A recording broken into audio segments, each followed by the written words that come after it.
Olá, famílias, sejam todos bem-vindos.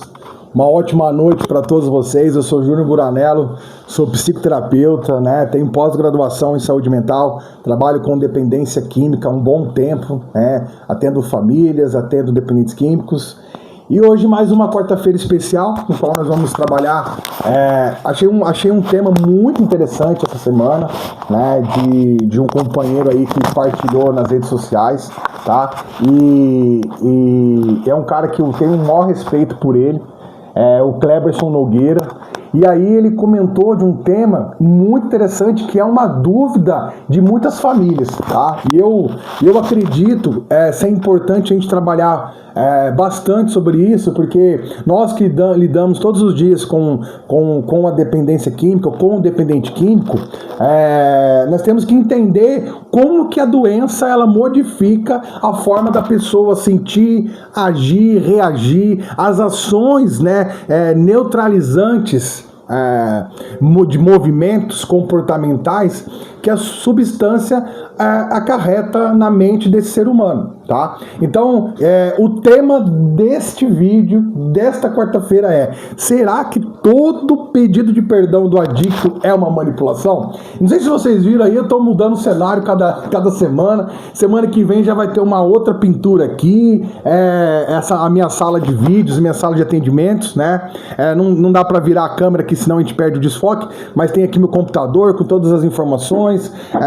Tô mudando aqui, aperfeiçoando o microfoninho novo, né, o pedestal novo, tem uma poltrona bem legal para os meus pacientes.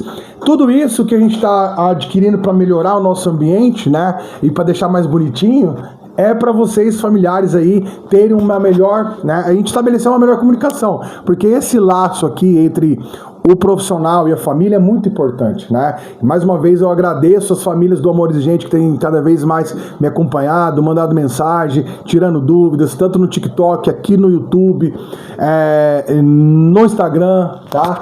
Muito obrigado, né? Eu percebo que as pessoas estão começando a me acompanhar mais, acompanhar meu trabalho, entender um pouco da minha trajetória também de vida e recuperação. Isso eu gosto de falar bem e frisar bastante. Vida e recuperação, né? Porque esse processo de transformação é sobre vida. Então, pessoal, estão melhorando cada vez mais, né, com a ajuda da minha esposa, querida esposa, amada esposa Karina. A gente está melhorando o cenário, deixando mais bonitinho. Tá aqui, ó, meu jalequinho aqui atrás. Tem uma mesinha super bonita aqui, para também deixar o ambiente mais agradável. E vamos lá, pessoal, um tema extremamente interessante, um tema extremamente importante.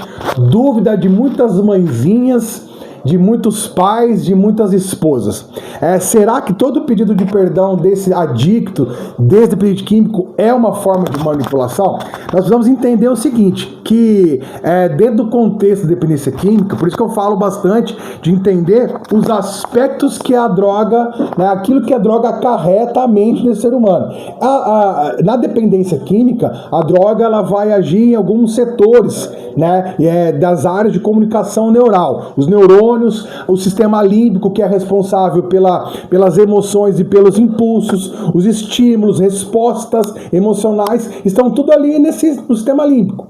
E aí existe uma alteração, né, nessa área, ou seja, além do circuito de recompensa, que ele é totalmente modificado por conta da linha do prazer, da alta liberação de dopamina, as emoções elas vão ficar alteradas, porque se eu busco viver intensas emoções prazerosas, o meu circuito de recompensa ele está alterado e eu não consigo muitas vezes fazer uma leitura das minhas emoções. Esse adicto, esse dependente químico, ele vai ter uma dificuldade a mais em fazer uma boa leitura emocional. As suas emoções vão ser distorcidas, os seus impulsos vão ser prejudicados, ou seja, é aquela pessoa que age pela impulsividade. Ela tem dificuldade, né, de conseguir entender e, né, controlar os seus impulsos. Por quê? Porque há uma desregulação, né, desse confrontamento entre os impulsos e emoções do sistema límbico e o córtex pré-frontal, que é onde há a maior concentração de dopamina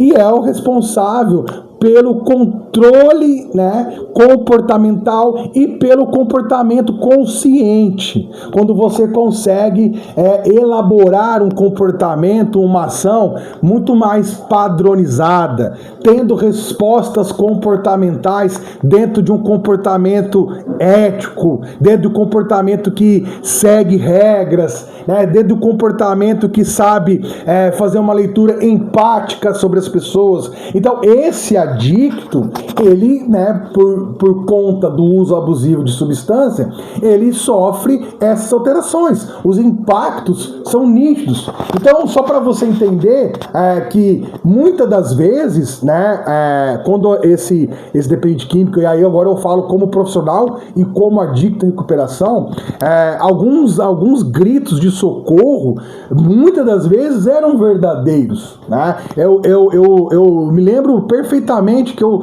não aguentava mais usar droga. Eu cheguei num limite, né, no ápice das perdas da drogadição ativa, que aquela vida já não me sustentava mais, né? Já não existia prazer. Tem até uma reunião que eu faço muito com os meus pacientes na clínica, que é a relação dor versus prazer. O dependente químico, após um tempo, um período ali sobre o efeito de substância, o que a droga vem alterando na vida dele, ele já não tem mais relação prazerosa com a substância. O que ele tem é alívio de sintomas, e isso machuca ele. Então, alguns gritos de socorro, de clemência, de súplica por ajuda, né, por pedido de ajuda, eram verdadeiros. O que acontece é que, mesmo sendo verdadeiros, nada impede que depois de passar essa confusão emocional, ele não venha de novo agir de forma impulsiva, querendo usar a substância, porque vai vir as crises de abstinência, vai vir a associação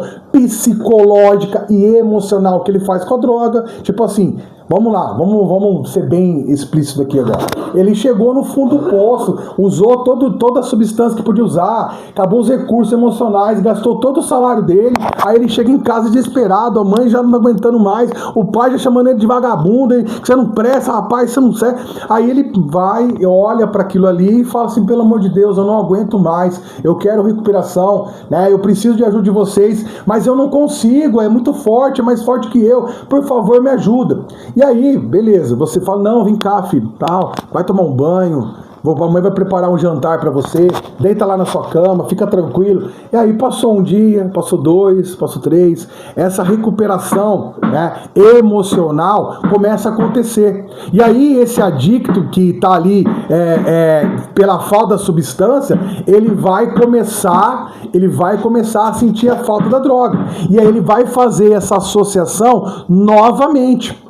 Porque vai vir os sintomas, as crises de abstinência, vai vir a associação psicológica, porque vai ficar difícil para ele. Ele vai lembrar dos momentos de uso, e mesmo que ele fez uma promessa, muitas das vezes ele pode descumpri-la, por conta dele não conseguir entender e fazer um mapeamento e elaborar as suas emoções. Mas aí vem a parte importante para você, família, entender. E aí, dentro do texto desse meu companheiro aí, o Kleber Nogueira, ele descreve exatamente isso. Olha lá que legal, interessante, achei muito legal. Kleber, um abraço para você, tá, companheiro? Olha lá, ele pode se arrepender agora, mas não pode ter uma estrutura emocional ou até mesmo neurológica. O que é a parte neurológica? É a parte que a droga já acarretou alguns prejuízos cognitivos, prejuízos, transtornos mentais, né? Alguns pacientes apresentavam já uma predisposição genética